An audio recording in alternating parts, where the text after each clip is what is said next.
Here's what happened with Iran's strike on a U.S. base in Kuwait and why it matters.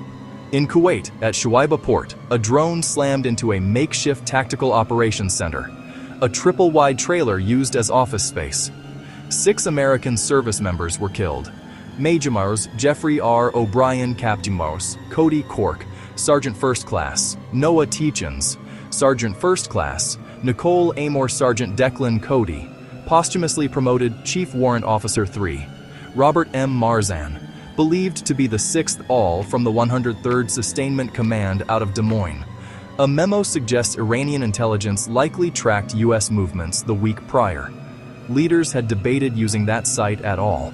It concentrated people and was hard to defend from above. There was reportedly no CRAM or drone defeat system on hand. In other words, they were exposed. Zoom out.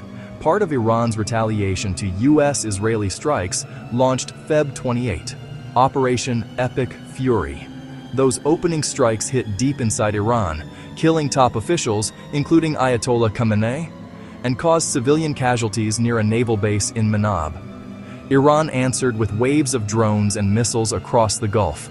The IRGC claimed it launched 26 UAVs and 5 ballistic missiles at U.S. targets in Kuwait, in the UAE, in Bahrain, and the Strait of Hormuz, hitting places like Camp Arif Jan Ali al-Salem Air Base. A powerful blast was reported on March 6. Across the region, Iran has fired hundreds of drones at facilities hosting U.S. troops. Kuwait also saw strikes on infrastructure, fuel tanks at the airport, the main Social Security building, and 2 border guards killed. Bahrain reported a hit on a desalination plant. What does this tell me? Soft sites matter. Dispersed, lightly protected hubs are now prime targets. Drone defense is no longer optional. And the Gulf, packed with U.S. assets and civilian infrastructure, is bearing the brunt of a dangerous, fast-moving escalation. I'll keep tracking this as it develops.